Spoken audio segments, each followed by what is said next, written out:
What up, what up, what up, what up?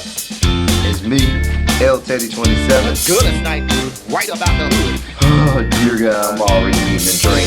Look like a damn mess. Just a damn mess. No means no, and yes means no. What up, what up, what up, what up, what up, what up? What's good, people? What's up, what's up, what's up? It's me, L Teddy 27, and I am back for yet another review. This, ladies and gentlemen, will be our review for Kandi and the Gang. It is season 1, it is episode 6. It is entitled Too Many Tuckers in the Kitchen. All right. Y'all forgive me if y'all hear singing in the background. That's because people at my house are singing. I don't know why they're singing out there, and I might go out there and tell them to get out my house, but we'll let them sing for now. Anyway, so we start off the episode real cute. They had these guys. I think they're drag queens or whatever, called the Detroit Grannies that came in and had the fake booty and the fake titties and the wigs and stuff. It was real cute. It was real funny. It made me laugh at the beginning. Anyway, so then Torin comes in the restaurant. Now, Torin comes in this restaurant, and Chandrika leaves her post at the host stand to go to the parking lot to sit in Torin's back, hatchback, whatever, the back of his car, to talking shit. Meanwhile, back inside the motherfucking restaurant, ain't a goddamn thing going on. Ain't nobody being greeted. Ain't nobody being sat down. Like, what the fuck? My problem is this. Here's my problem. Here is my problem. If I am Kandi Burris Tucker and Todd Tucker, owners of what they deem to be an established restaurant business or whatever that they're taking seriously. When and if you see issues that are going on in your restaurant, why are you not addressing them? We've seen so many horrible things inside this restaurant that makes us all cringe if we've already eaten there before, or cringe at the thought of going there in the future. And so now we have another situation where Chandrika is AWOL, absent without leave, just away from her post. And at no point during this episode did anybody go and address Chandrika and the fact that this whore never wants to do no goddamn work. We heard all about her having all these side gigs and side businesses, and she's selling shades and this, that, and the third. But bitch, what about the job that you currently are supposed to be doing? But why would I care if I'm Chandrika? Because even if y'all fire me, I'm still down here collecting Bravo checks because y'all was smart enough to put me on the show. So even if I don't do no goddamn work, and even though the restaurant is falling down and failing and being ran into the ground, it doesn't matter because I'm getting Bravo checks, which is probably way more than y'all was paying me anyway. This is the dumbest shit I've ever seen in my goddamn life. But go ahead, let your business fail. Go ahead, make it where nobody wants to eat at that god awful place again. A mess. But y'all want me to take now, Kandi? I perceive you being a much brighter and better businesswoman. We know you got 3,800 businesses. You got money coming in from every possible place. I feel like you should be much better at this. And to allow the Chandrikas of the world to do what they're doing, I don't understand it, but whatever. Chandrika tells Torin all about how she out here playing Matlock or Perry Mason to find out who is the snitch that told on her. Meanwhile, ain't a goddamn person told on her, bitch. There's videos that you know are all over the place. Anyway, so she trying to just blame any. She finally trying to find anybody to blame and anybody to throw under the bus. Yet she holding on to, well, I was just saying what I heard somebody else say, but yet you ain't told us who it was that you heard say that. Come on now. You keep saying, oh, I was just repeating what other people would say. Well, who are these other people? Because you ain't told us who it was yet. Anyway, Kandi goes over to Patrick and Melvin's house.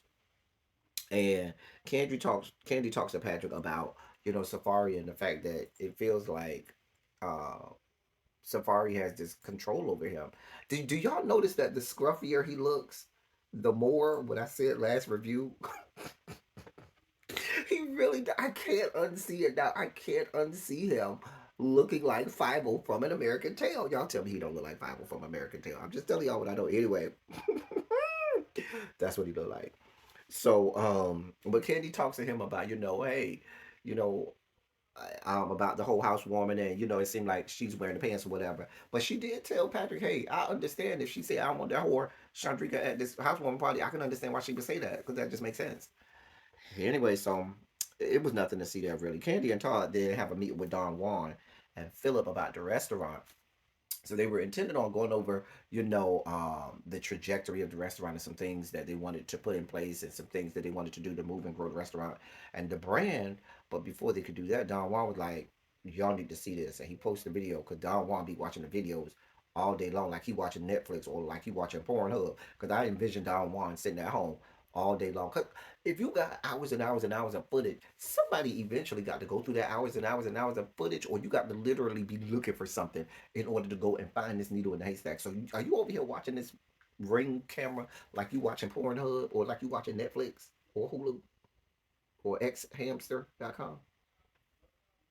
Inquiring minds want to know because I just don't have that. I mean, with you running all a whole bunch of Candy's businesses, how you find time to do all this, to watch all these hours and hours and hours of video footage?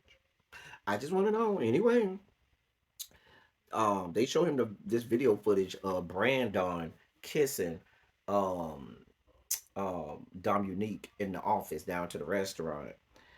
So they say they got the that can't happen. Of course it can't happen. Of course we can't happen. But you all have fostered an atmosphere where this is okay. Patrick was riding there busting Chandrika down in the goddamn freezer, contaminating all of the food with all types of juices and bodily fluids that nobody wants any parts of in their food unless you into that type of stuff. And they still work there and ain't missed a beat. So why the fuck would Brandon and Dom Unique feel like they're gonna be any different? Chandrika's still working here. That bitch don't do shit around here. She ain't doing nothing. She still work here. She was fucking inside the restaurant and she still work here with Patrick, who still works here as well. Y'all ain't moved them, so why y'all gonna move us? That's how I would feel. But anyway, they talk about some products and merchandising that they want because the OLG eventually comes. And they talk about products and merchandising that they want to uh, start doing down to the restaurant, like seasonings, and I think they have some lemonade up there or something like that, and some barbecue sauce or something like that. Just different things they want to do to sell more things and merchandise and the brand and stuff like that. So Don Juan then says he spoke with this lady named Pebbles. I feel like I should know who she is, but I don't remember. I don't think it's the same Pebbles that did. Do you wanna ride in my Mercedes? Well, oh, tell me what you wanna do. Oh, cause if you wanna ride in my Mercedes, well, there's so many things that I wanna do to you. That's my jam. That's my jam. Shout out to Pebbles. Well, it might be Pebbles because Pebbles is the one who found TLC, but TLC is not Escape. So wrong group, wrong Atlanta group. There goes that thing. Okay, whatever. It ain't that Pebbles. Anyway, but Pebbles tells him, "Listen, you need to be concerned about Brian and his sobriety. I saw him with a bottle of wine and his little book, a box of wine, not even a bottle of wine. He had the cheap wine, the box of wine. If you get the wine in a box, the shit is cheap. Just know that. Credible wine don't come in a box. Anyway, Mama had a box of wine sitting in her book bag, ready to get it down, honey. And so, y'all need to look into his sobriety. And so they said they're gonna look into that. Todd then said, "Listen, after y'all complain long enough, I'm gonna go on in this raggedy ass kitchen and see what it's about. But I ain't going in there unless all you whores come in there with me. Yes, you Candy. Yes, you Don Juan. Yes, you Philip. And yes, you OLG. Now the OLG be in there. Philip already admitted he goes into the kitchen, because he has to manage that, make sure everything is okay in there. And I'm sure Don Juan goes in there as well. Candy has said she's been in there before, but she probably ain't been in there in a long time. But we know Todd ain't never been in there. So he's gonna go in there with all of them. Don Juan then goes to the restaurant. We see he takes um uh, Brian outside to have a private conversation with Brian about this situation with his sobriety and everything. And to me, this was a great conversation between what looks to be friends because I can truly see here that Don Juan cares about Brian. If Brian never works for OLG again, Don Juan cares about Brian and his well being and that he's doing well. And the reason that I do think it is important, um, there goes my phone and all my damn notifications. And the reason that I do think it is important, all of the things that OLG provides, is because I think it is a stable place. You got Torin there, who we see also cares about Brian and his well being. You got all of the other people, Don Juan, and there's a network of people there that really can support Brian and his needs to stay on track with his sobriety. But Brian says, listen, you ain't got to worry about me. I know I had some drinks, but it ain't what it was. I ain't drinking a whole gallon of liquor. I'm not down here buying the $15 gallon bottle of Skull vodka down to the liquor store and getting, pissy drunk. I might have a glass of wine or two. But then he said, "Oh, I did have some tequila or whatever." And I feel like at this point, Don Juan does have a reason to be concerned, and I would hope that his friends wouldn't come down on him like that, but would express their concern about his sobriety and things like that, and help him get through this. He did express to Don Juan that he lost his sister a couple months ago, and Don Juan didn't know that, and I'm sure that that made Don Juan take a step back and go, "Wow, I didn't even know that," because a lot of times people do use alcohol as a coping mechanism. So I can see people really paying much more attention to it. What I will say is this: what may need to happen is, if you're going to, well, and I've done this with friends before, if you are having someone who's having sobriety issues, when you invite them to an event, don't you have a drink in your hand and then expect them not to drink. If you don't want them to drink, then you don't drink. If you want to invite them to an event, it's going to be a dry event because I'm concerned about your sobriety. So I do think that's something that they need to think about. Um, Safari goes over to Patrick's house, and listen, if you are delusional, if you think that Safari's decor that she got going on down there is cute, that shit is ugly as fuck. But I don't expect you to know no better. You're a heterosexual straight man, and I'm not saying all heterosexual straight men don't know nothing about decor and fashion, but this heterosexual straight man don't know a goddamn thing about decor and house furnishings and what looks good and don't look good. That shit looks horrible, horrible. Anyway, he tells Chandrika, listen, I'm having this housewarming. You just need to support me. Not Chandrika. He tells Safari, ooh, I'm mixed up that. You know I shouldn't be mixing up them two names. He tells Safari, listen, I'm having this housewarming. Get over it. You need to support me. And she says, no problem. I'll support you. But that horse Chandrika ain't coming. I'm with you, Safari. That bitch is not coming. And so she agrees, it's no problem. Go ahead and do it. As long as that hoe ain't there, I'm all right. So then we see Chandrika at the restaurant. Now she's going around asking everybody. She's literally asking people, "Did you snitch on me? Did you snitch on me? Did you say that? Did you say that?" And it's bothering people. People already don't like you like that, Chandrika. So you know they ain't gonna. And please be clear: if a bitch had a chance to snitch on you, they would. And we saw that today. Because as soon as you bothered them about asking them that, what did Shardo do? Mama went right over there. What was that shirt Shardo had on? Shardo. Now I done seen you got okay wardrobe. But girl, that shirt was not it this week. That shirt was not it, honey. Anyway, he went right over to Don Juan and said, hey boo, big sis. That whore over there is bothering us, asking us about some meeting she had with y'all. Ain't nobody got time for that. You need to go check that bitch and talk to her because we ain't got time for her addressing people and accusing everybody in the restaurant snitching on her. Baby Don Juan took mama out just outside. Hey, bitch, somebody snitched on you. See this right here? That's you, bitch. That's you on the phone with Brandon telling everybody how you don't give a fuck about the restaurant. Oh, I was just repeating what somebody else said. Like I said, when are you gonna tell us who this mythical and magical person is that you claim that you recorded? Girl, basically you ain't shit. Why the fuck this hoe still is collecting a paycheck from Kandi and or Bravo is beyond my level of comprehension. I can understand Bravo because I guess she makes for good television, but why she's still employed down there for Kandi is beyond my level of comprehension. But let her drag y'all down with the drag the restaurant down with her. I mean, too far down y'all can go. Y'all already failing inspections and y'all Yelp rating is horrible, but that's a whole nother story. Anyway, back down to the kitchen. This was like my favorite scene of the show of the episode when they was all in that kitchen. It seemed like made for television shit. Okay. And I love seeing all them down there in the kitchen and was it me or did it look like Todd had like a mask on? I'm not a mask, a hairnet on his head, but not only one over the beard, but it seemed like the hairnet was going over his whole face. I was like, what the fuck is going on? You had to look real hard to see it, but it looked like it was going over his whole face. But whatever.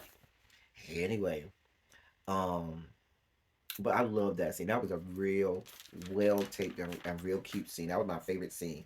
Um, of the episode. Todd was a goddamn mess in that goddamn kitchen. But this was a really cute scene, really cute. Um, then we had Candy taking Mama Joyce down to Safari's spa because she need to get down to the get downs with Miss Safari and tell her to back up off her son nephew. So Safari told her, listen, I'm not controlling, but I will be respected. And he's not gonna treat me like he treats some of these other whores that he done slept with all over the greater Atlanta area. I ain't mad at it, Safari. I ain't mad at it. When you get with a man that's a whole ass whore, you do gotta check them like that sometimes. You do. You do. You do. I was here for it. Candy understood, and we unfortunately, why are you showing us geriatric butt cheeks? Y'all didn't have to show us Mama Joyce's ass cheeks. Y'all did not have to show us that. Moving on. Don Juan and Philip met with Brandon about this whole relationship he got going on with Dominique. Nothing came out of this. And the only thing that I felt like after this was it feels like they're leaving it up to Brandon to make the decision on what happens now or on his future at the restaurant. Why? I don't understand the inability to make a decision or pull the trigger when the trigger needs to be pulled. If a bitch need to be fired, it's time to go.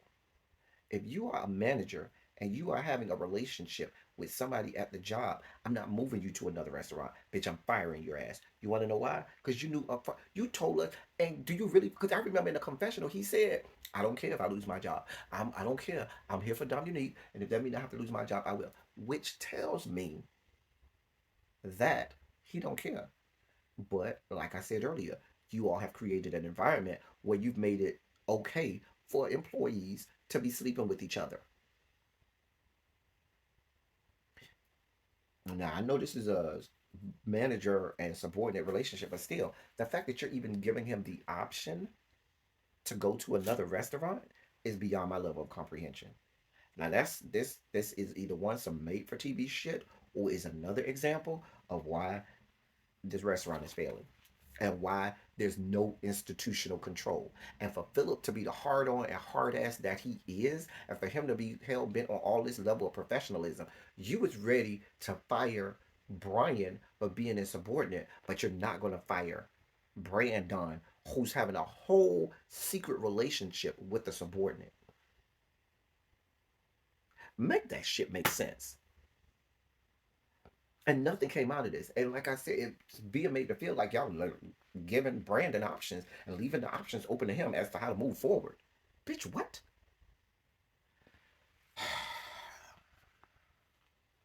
Brandon goes over to Dominique's rehearsal for her London trip.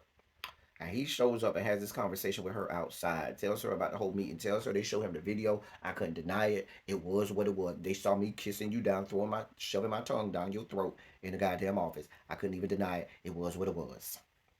And basically, at the end of the conversation, he summarized it up to, we ain't got nothing to worry about. As long as we ain't kissing, and as long as we know how to act while we at work, it don't even matter. We gonna be okay. Cause she was like, I'm not moving where I work at. And Don Juan said as much in their meeting. Said, hey, I can't very well move Dominique. I'm gonna have to move you. And he made it seem like, well, I ain't going nowhere either. So as long as we okay, how we act at the workplace, everything is gonna be all right. We ain't got nothing to worry about here. And I'm looking like, and he had to be made to feel that way based on the meeting and conversation that he had. Child, it was a mess. It went off from there.